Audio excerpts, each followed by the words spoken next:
Le derby entre le CEP Fleurus et Spirou Monceau a accouché d'une surprise vendredi soir avec la victoire de Fleurus 60-49, privé pourtant de Cataline Courtosi. En doute sur son avenir en Division 1, le CEP Fleurus a repris la mer et a même vu l'arrivée toute fraîche de l'américaine Chantrelle Moss. C'était la surprise du chef samedi à la salle Bon Secours. Ce qui n'a pas fait rire Spirou Monceau qui devait lui se passer d'Elena Bestagno, blessée au poignet, et Marie-Amé de haut dos. La situation n'était certes pas idéale pour les Montcelloises qui vont pourtant prendre le meilleur départ dans ce derby toujours particulier entre les deux formations. Kelly Cor de retour après une blessure au mollet ouvrait la voie pour sa nouvelle équipe et avec Sarah Docher ce fut 0-5 avant l'entrée au jeu donc de la nouvelle américaine de Fleurus. Spirou Monceau allait encore garder les commandes avec Ati Nawezi et Sofia Ouahabi, mais malgré ce 0-9 au compteur, l'on sentait déjà bien que ce n'était pas le meilleur jour de Spirou Monceau.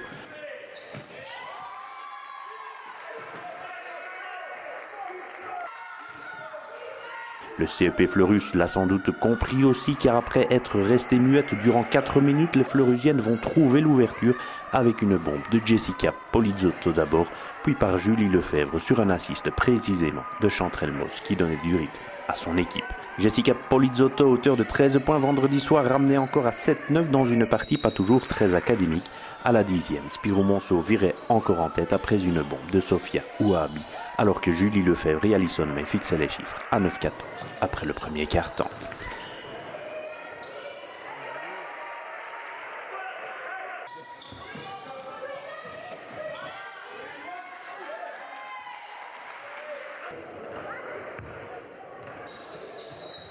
La galère pour Spirou Monceau vendredi, ce fut ce deuxième quart-temps catastrophique. Après avoir encaissé 9 points dans les 10 premières minutes, les filles de Vincent Bouffiou vont en prendre 18. En 5 minutes, Chantrelle Moss à 3 points était passé par là. Manon Carlisi aussi et le CEP Fleurus était repassé devant à 15-14, puis 18-16 encore par Manon Carlisi. Chantrelle Moss, qui a joué en Angleterre et en Suisse notamment, allait ensuite enfiler 9 points d'affilée, 2 paniers à 3 points et 3 lancés pour fixer un 27-18 au marquoir au quart d'heure.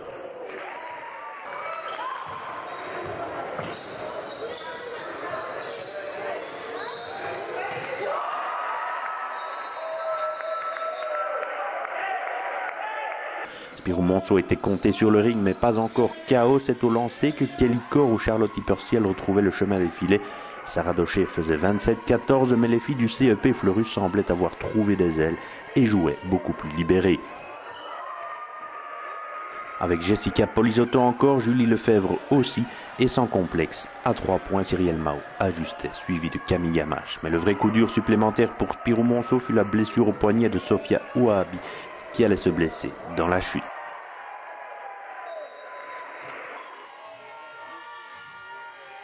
La meneuse de Spirou Monceau se rendra même aux urgences et ne jouera plus en seconde période. La mi-temps était sifflée, elle, 37-26, inattendu et inédit.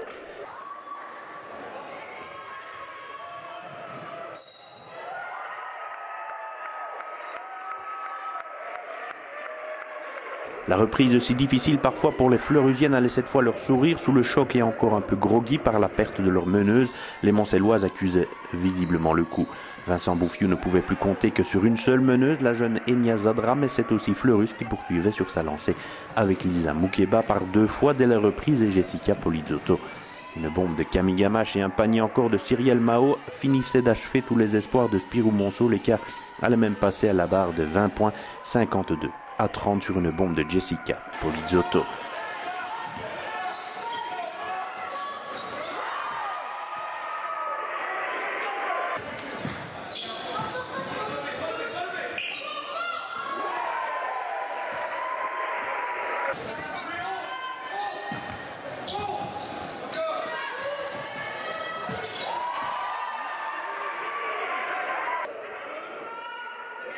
Spirou Monceau tendait bien de réagir, tant bien que mal, dans cette rencontre pour atteindre la demi-heure à 54-35.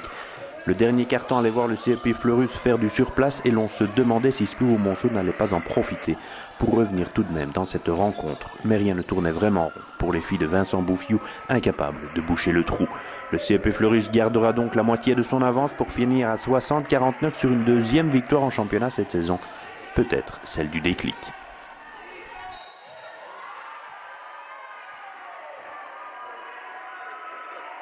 Mais pour le mental, ça fait sûrement du bien, surtout après les quelques semaines de chamboulement, je veux dire. Donc c'est sûr que ça fait du bien. Et en plus, je pense que largement mérité aussi la victoire.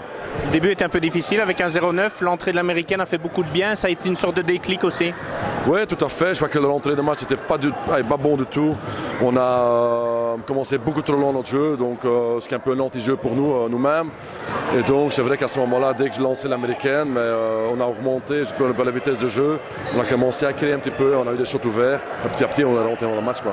Vous êtes revenu dans le match et au début du deuxième quart-temps, vous mettez même 18 points en 5 minutes. Ça a libéré les filles aussi. Ah oui, tout à fait, ça les met tout assez en confiance, et c'est ça. Hein, de dire, bon voilà, tu commences mal le match, tu ne marques pas, ça travaille sur le mental, mais dès que les premières shots commencent à tomber et continuent à tomber, c'est sûr que tu es dans une spirale positive et voilà les conséquences par après, quoi. Tu le mènes largement, quoi. Vous êtes devant la mi-temps, qu'est-ce que vous dites à vos filles? Mais souvent, le problème, c'est quand c'est des matchs serrés et tout ça, c'est qu'on a des problèmes avec les troisième cartons, quoi. Donc, parce que l'adversaire augmente leur niveau de jeu et en général, nous, on fait le contraire. Donc, j'ai demandé de garder cette même agressivité, que ce soit défensivement, offensivement, et justement, à la limite, de remonter comme un tout petit peu, quoi. Dernier carton, vous marquez un peu le pas, c'était un petit peu le stress de gagner, peut-être?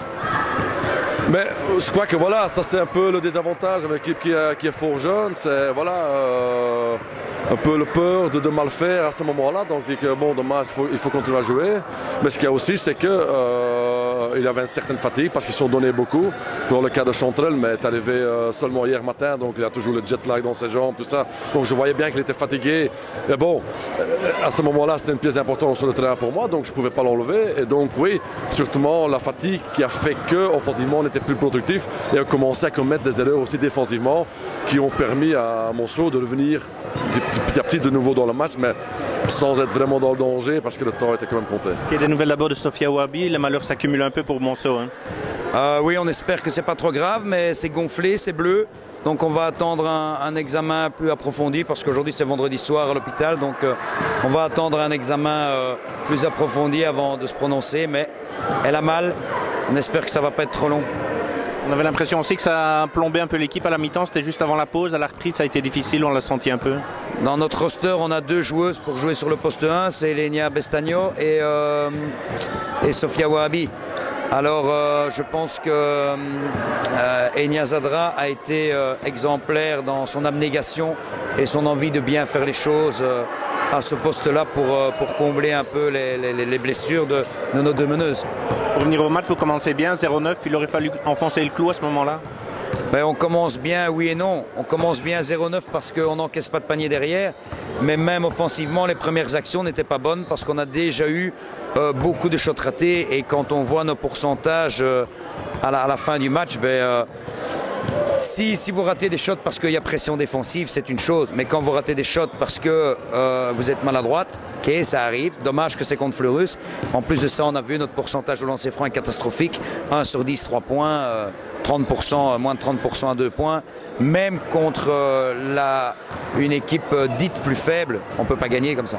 C'est vrai que Fleurus revient dans la partie, met même 18 points, je pense, en 5 minutes dans le deuxième quart. C'est tournant du match déjà à ce moment-là? Tout à fait. On prend 18 points, on prend 9 points dans le premier quart, on prend 18 points en 5 minutes. Et après, on arrive à maintenir cet écart. Et puis on était tout le temps dans la réaction. Et quand on arrivait à prendre le pas un peu sur Fleurus défensivement, on gardait notre maladresse, on a gardé notre maladresse offensive jusqu'au bout du match, jusqu'au bout du match. Et donc, à partir de là, on n'a jamais su combler l'écart. Et quand on revient à 11 points, voilà, c'est trop tard. C'est vrai qu'en fin de partie, Fleurus cale et on vous sent encore capable de revenir. Oui, et on le sent très nettement en défense, me semble-t-il. Mais l'attaque n'a pas suivi et donc autant les ballons qu'on a gagnés, ça s'est terminé par des pertes de balles ou des shots ratés ou des lancers francs ratés. Et donc là, on ne peut jamais combler le retard à ce moment-là. Et ça, c'est dommage que ça arrive à un match comme ça. On a eu ça à Derlake il y a 2 semaines. La semaine passée contre Genson, on a eu la chance de bien rentrer nos shots et marquer déjà 40 points à la mi-temps. Aujourd'hui, non, on a été capable de mettre moins que 50 et ça, basket à un moment donné, il faut mettre la balle dedans. La lutte pour les playoffs est serrée, c'est une défaite qui va compter?